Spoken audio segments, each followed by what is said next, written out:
Hey all, we're here today to talk to you about 12 of our Christmas holiday traditions. We have a lot. Some we do every year, some are kind of things we used to do, some are things we'd like to do more of, and then we just kind of got started doing. But we're going to just talk about them, and obviously this time of year tends to be, I think, very popular for tradition. Doing things that you do every year that kind of makes it the spirit of the holidays and so on. So I feel like some Christmases, I don't know about everyone else, but some Christmases it's like November 1st and we're like Christmas mode for like 2 straight months.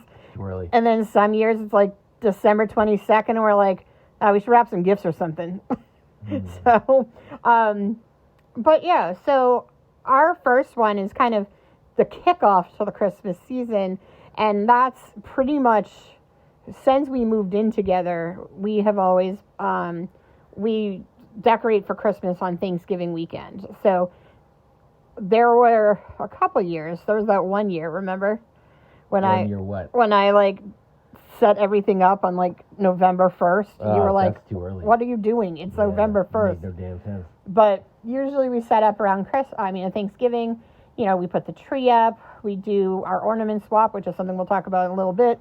And then, we start getting things ready. We start getting some gifts under the tree. We usually try to shop throughout the year to kind of break up Christmas shopping costs.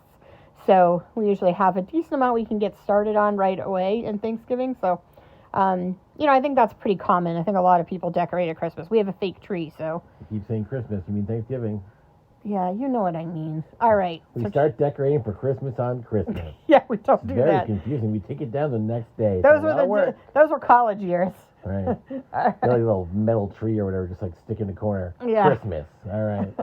So Sir John's going to tell you about one of our key decorations. Oh, yeah. So many years ago, Coleridge girl is, I can't speak the English. This chick over here, her Grammy. Grampy. And Grampy got me a present. Well, but you have to, don't forget to tell them about how excited, how they prefaced it by telling my parents to like prep us for it. I don't remember that exactly. Yeah, my parents like talked about it the entire day on Christmas Eve about how, we don't even know what your grandparents got you, but Grammy has not stopped talking about how excited she is for you guys to open your present. Well, however excited she was, it was not excited enough. Because little did I realize that we were going to open the world's most fantastical gift. We should have put this on my favorite Christmas gifts. Oh, yeah. Dang it. Oh, well, we're talking about it now. And that was, we opened up the thing to reveal a fiber optic Santa. A fire hazard. If you don't know what this fire hazard is, it's just a little Santa guy. He's not little. But he's like a foot taller, I guess, and he's pretty fat. But he's got this beard, and it's like got the little light sticks in it, so like his beard like changes colors and glows and stuff. It's amazing. It's a glorious fire hazard.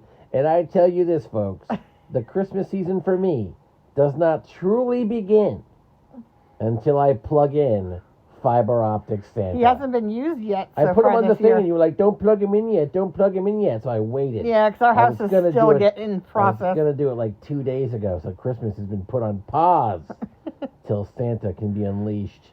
What's weird is like glory. We're not we're not those super like snooty fancy Christmas decorations or anything, but we don't tend to go for like, for lack of a better word, tacky. Are you trying to say fiber optic Santa is tacky? Well, no, because he's like, now he's like so endearing. Fiber optic Santa is glorious. People, billionaires across the world, long for fiber optic Santa. They pine for him. They send in letters to me. Dear sir, please take my island nation in exchange for fiber optic Santa. Nay, I say. I rebuke your trade offer. They were so excited though, like. The millionaires? No, my grandparents. And like, it was one of our first Christmases that since we'd moved in together. And it was just such a funny thing because it was like, but part of it's just because I think also we're like super attached to it because it is also from my grandparents who are awesome, but. Also, he's glorious. Yeah, so we're going to come back and talk about 2 more. We have to check our list. Right, so the next one I kind of already mentioned is our ornament swap. And we had done a little bit a quick, I guess, short kind of referencing this, but we have since I was a kid, my parents always gave each other an ornament every year when we decorated the tree, and gave us ornaments every year for Christmas. And so my ornament collection has essentially been, like many years, 12 years. Yeah, I've had 12 years of life. Many years. So there's a lot of ornaments, is what I'm saying, because every Christmas my parents always got me one. And so when Sir Chong and I started dating a few years back, we did that for our first Christmas. And so now it's been many, many Christmases. And we have never missed a Christmas swapping ornaments.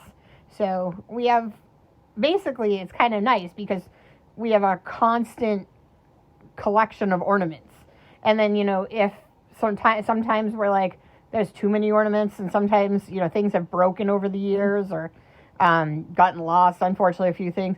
We definitely broke some. We dropped like an entire box of ornaments one year, like when we were moving. Well, we didn't, neither of us did. Our friends dropped it, but luckily it wasn't any of like our really good ones.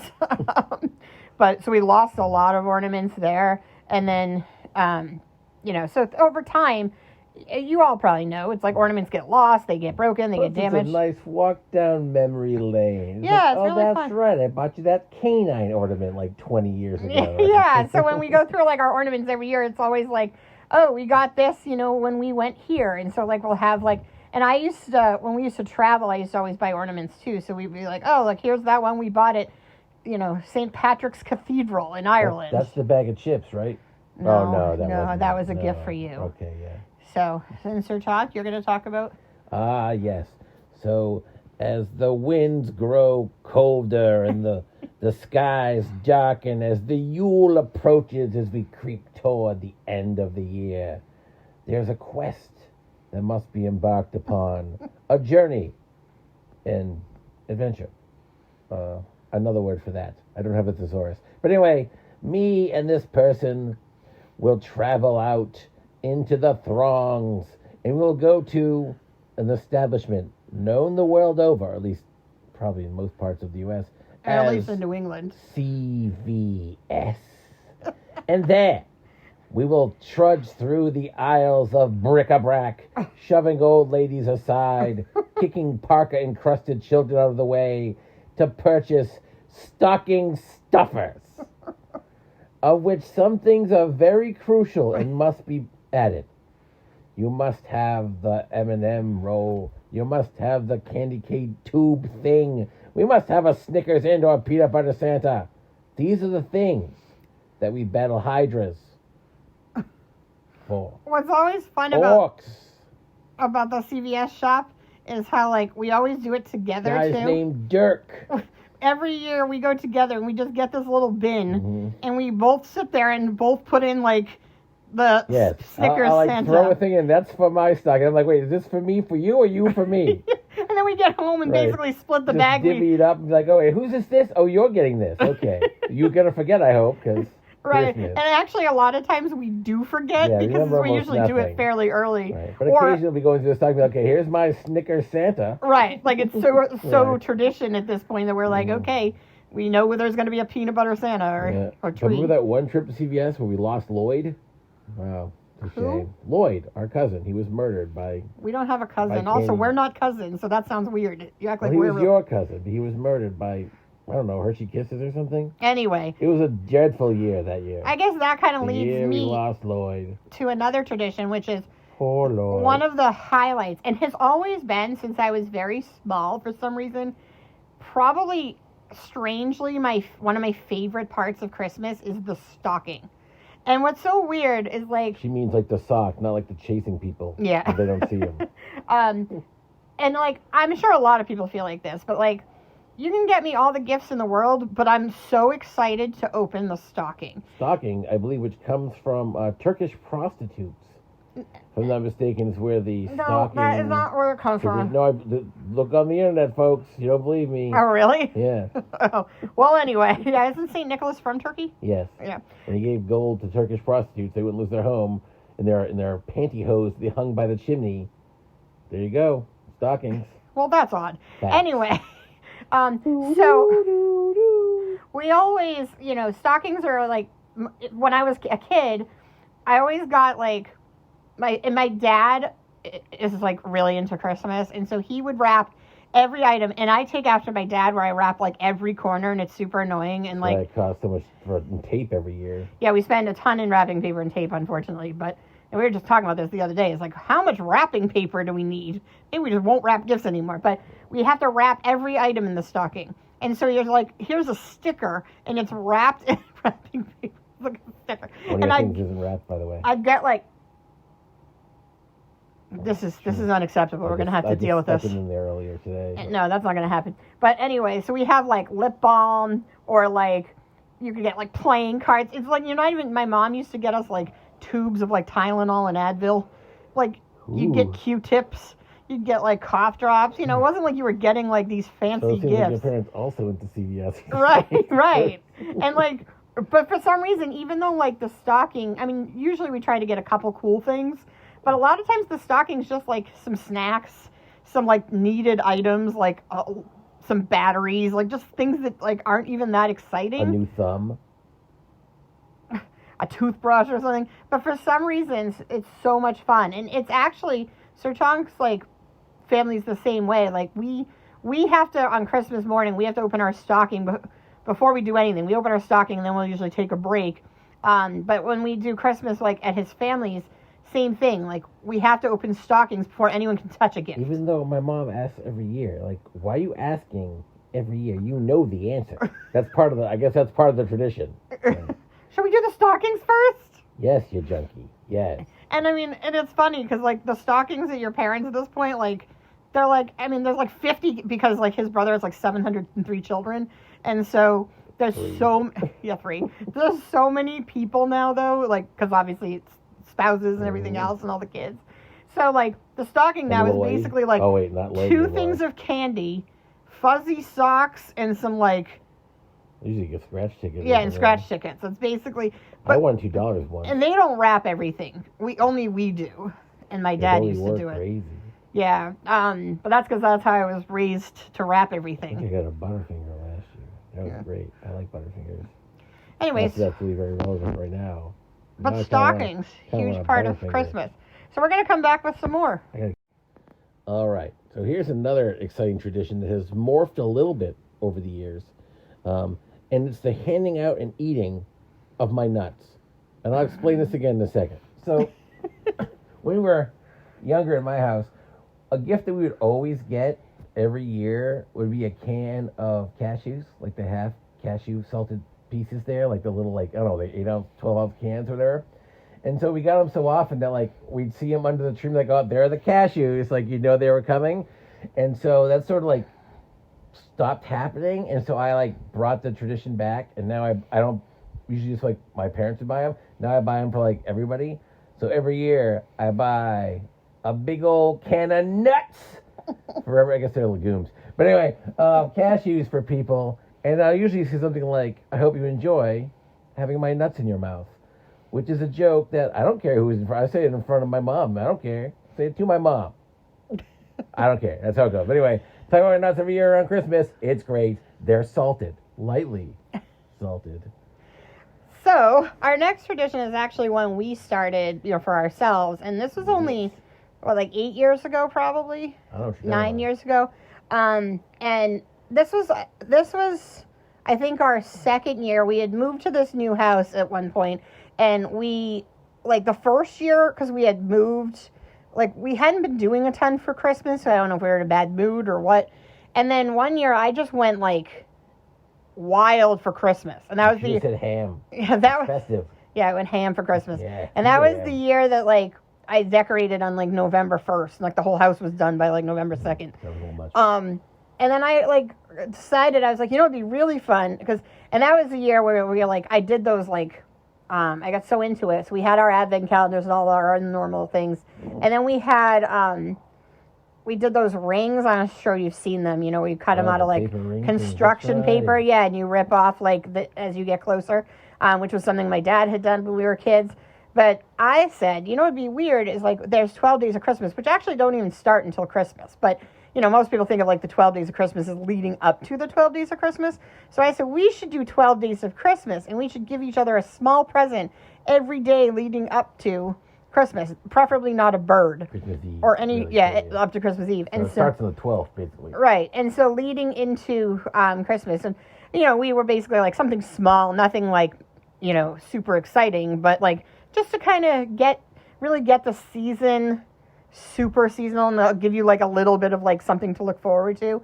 And one year I like themed it around like all kinds of like a hint at like a clue to something he was getting for Christmas. It was ridiculous. Like we got like really into it, but and so we started doing that, and I was like, okay, no, we don't want to do like birds, but something. Shoot. So like those French hens are never gonna survive. I've got air holes. Although these days it's like, we were like, oh, something that's, like under $10 or so, just like a small thing. And over time, like now it's become harder and harder to do that. But, again, something small and fun. So we do that, try to do that every year just to get Christmas really going. And, it helps especially when like you're having one of those years where like Christmas is sort of like just another thing that's just like on your list that you have to deal with. It kind of is nice because if nothing else, even if you're not in the Christmas spirit, 2 weeks out, you're getting kind of like in the mood for Christmas. And so it's helped us like stay in the Christmas mood even on bad years, right? Yes. All right, so your next tradition. All right. He's trying to make fetch happen with this one. What do you mean? This is a glorious tradition. Yeah, but you're the only one who participates. Other people participate in usually telling me to stop, but some people have requested it on a couple of times, by the way. Yeah. So I don't remember when I started doing this, like 10 years ago, 15 years ago. We were headed to her parents for Christmas Eve, and for whatever reason, it just struck me to grab the book Tale of Two Cities. Not Christmas Carol, mind you. No, Dickens' Tale of Two Cities. I thought it would be predictable. And I brought it. And then out of nowhere in the middle of the evening, I just cracked open the book and started reading it. But I added a lot of stuff. Like it was probably like 3% the actual book and 97% chaotic nonsense. But I went at it. I was like, I'd go for like solid like 10, 15 until people took the book out of my hand and stopped me, right? And now I got to the point where did I do it with my parents once or twice? No, it's always been with my family.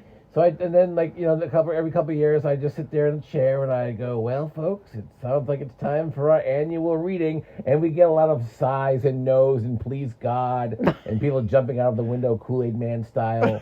And I would crack it open, and sometimes I'd act like I'd kept the page from the previous year. I didn't, of course, but I'd be like, you may recall last year, Mr. Quingleshins was just on the Abbey getting attacked by a walrus. Right? And then I continue the story from there. Like, here we are on page 118, the knitting of the baby skin, or something like that. So, yes, every year for a long time I would just read, that's loose, Tale of Two Cities. Yeah. Again, it was, read. You opened the book and then said nonsense. I would say a couple things that were in the book, but it was like a very small amount. It was mostly me just making up Victorian chaos. But most people did. Were they taking dinner? Yes, and they were walking on cobblestones, and they were fighting boars. Most people haven't read it or forgot most of it, so they didn't even have time. I'd be going, and they'd think I was reading it. Like her mom is not like the smartest potato in the bin, so she's like, "Oh wow, this is a fascinating story." I'm like, yeah, it really is. Wait till the aliens show up. Like my mom's not a reader. She's not strong with the words. She's not a reader of books. But anyway, yeah. So that's Tale of Two Cities. It's pretty fun. All right, so we'll come back with a few more. Okay, so also continuing with my family, we, and we'll talk a little bit about this more when we do like our plans for Christmas Eve and Christmas. We haven't seen my family in a few years, but we used to, when we'd see my family on Christmas Eve, my dad would get really excited to do Christmas trivia.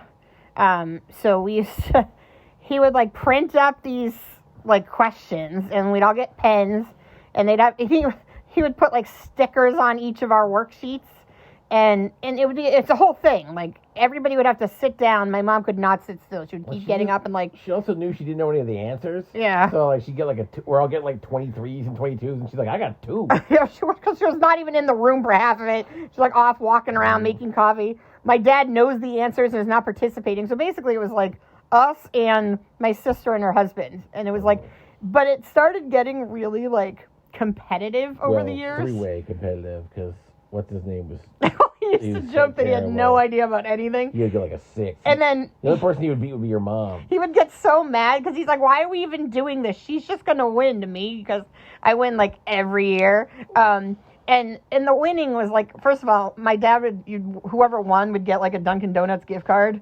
But then he'd like also be like, also I got everybody a gift card. Everybody gets a trophy. There's like 4 of us. And like, he's not going to like, I mean... I think he would be like, whatever, like, who cares? But, but the point is, and I am a nerd. No way. I am inherently a nerd. And so, like, it got to the point where I would get, like, a couple of years, Sir Chonk and I were close, or my sister and I would be close, and I would get, like, angry. Because I was like, there were, like, 30, if there were 30 points, and I would get, like, 25, I'd be mad that I missed something. Mm-hmm. And I'd, like, have to try to figure out why I didn't get it right. And I would be, like, very upset if I didn't get it. So... And then if it was, like, really close, I'd just pretend I got something right and change my answers. And then I could win. You cheated? Only if anyone is going to win. What the... I'm only kidding. Or am I? Better or not am cheat. I kidding? I need the integrity of my wins. But anyway. Mm-hmm. So, and then after a while, I started, like, prepping. Now, I can't know, obviously, what my dad's going to choose, but I would start going online in, like, November and, like, studying the history of Christmas. And my dad would have things about, like, things that happened on Christmas historically, or things, Christmas carols, Christmas movies, like, Christmas traditions, like, how other people around the world deal with Christmas, like, handle Christmas and their traditions. And I would, like, honestly start going into, like quiz bowl study mode for like a month leading up to Christmas. And I don't know why. Like to win like a Dunkin' Donut gift card that I was going to get probably anyway. Tried even close to that amount. Yeah. My prep work is similar to my prep work for these videos. I just show up and see what happens. I don't know why. Like I need to win. I don't have like, I'm not a super competitive person, but I'm competitive with trivia for some reason. I'm competitive with a lot of things, but not family Christmas trivia. I need to know things. Like I have this need to know. It's not even like I need to win. I need to know the answers. I have a problem. This is why like mysteries are a great genre for me in fiction, because like I'm not going to ever DNF a mystery, because once there's a mystery, I'm going to read it because I need to know what happens no matter how bad the book is. I just have to know. Inquiring minds want to know. All right, so she wants to know. What was the thing you were going to talk about? All right, so now I'm moving on to the next tradition. This is a tradition that I bet a few people have out there, and it's watching the SNL Christmas Special. Now, I love the SNL Christmas Special. They have a bunch of skits that I really enjoy, and one of the things that, like, probably annoys a lot of people, but I really like, is that, like, it's almost the exact same thing in almost the exact same order every year, and I don't care. I love seeing the exact same skits once a year around Christmas. It's great. I get annoyed when they replace a skit, like, he knows. Bring it on down to Rappinville. They took out. It's gone now. They removed it. Like, come on, man. I need Rappinville. Very disappointing, right? But they got the Dunkin' Donuts one in there. They got a lot of really funny things. They have, Revenge Against My Enemies. It's like tons of stuff. So anyway, I love it. Spanish for goose. Spanish for goose, right? This is loaded with great stuff. I love the SNL Christmas Special. It really helps. It's usually around... It's actually coming up. A couple days, right? It's usually like 10, 12 days before Christmas, so it's a good time to like sort of like build up that mood kind of thing. And I'm like sitting there calling, okay, this will probably be the next skit. And then when it's like, whoa, what has transpired? They made a change. And was it Jeff Bridges sings? Oh yeah, they took out the Silver Bells. Silver Bells with Cookie Monster? Jeff Bridges and Cookie Monster also got cut. That Silver Bells, which is stupid. Now I'm going to watch that. I'm going to watch the Silver Bells thing, and I'm going to eat a Butterfinger. These are my goals. Okay. So the last one I'm going to talk about is, this is probably very specific to us. We don't have kids. We don't have any interest in having kids. We've never had interest in having children. But we do have cats who are our children. And we have always had cats. And our cats always we can't ignore the cats at Christmas. They don't care whatsoever about Christmas. Right. You can't even get them in the room for Christmas. But and our current 2 cats don't even like each other, so they have to we have to get them to we have to see them on different floors. They won't go near each other. Like visitation rights with yeah. cats. Right. But they're super they're a huge part of our family. And so we have stockings for the cats, which have cats' gifts in them, and we get them gifts, and then they also buy gifts for each of us. Mm-hmm. Because they're really good at that, actually. Yeah, they are really good. And they usually buy cat-themed gifts. Yeah. Yeah, I have, one year, one of the cats bought me a calendar, which is just pictures of all of our cats. It was more like a catlender. Yeah, it was very cute. And I think last year, maybe, he got me a mug that had a picture of him on it. Him, right, yeah. Yeah, so it was nice. A lot of cat-themed gifts that are cat-licious. Mm-hmm. But yeah, so our cats are... but here's the thing with the cat gifts. A couple times we used to spend not a bunch of money, but some money on our cats and get them nice gifts. And then they never care. They just want the box. Or the paper. One of our cats right now is actually afraid of Christmas because he gets overstimulated, I guess, right? He hates the crinkling noise. Yeah, and so after you give him 2 gifts, he gets stressed out and hides.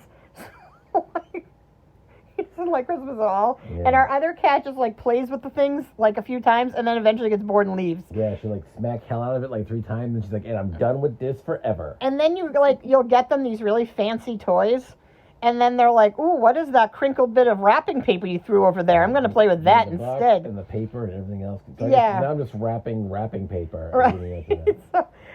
But one of our, I think our first Christmas living together, our cat, so we had this really small tree because we lived in a studio apartment, which was 2 rooms. I mean, it was literally 2 rooms. It was living room, kitchen, bathroom was basically with a door for the bathroom was one room. And the living room were essentially the same room. Right, and it was the whole apartment was 400 square feet. I think it was 450, so let's not sell it short. Yeah. It was a bedroom with a slide, not even a sliding door, one of those fold out doors that you use for a closet, and then everything else was one room. And so we had this tiny little tree that we put on our coffee table, and we put gifts around it. And so it was right before Christmas, and we had put all of our gifts out, included our cat's presents. And then one night, a couple nights before Christmas, we heard all this noise in our one other room while we were in bed.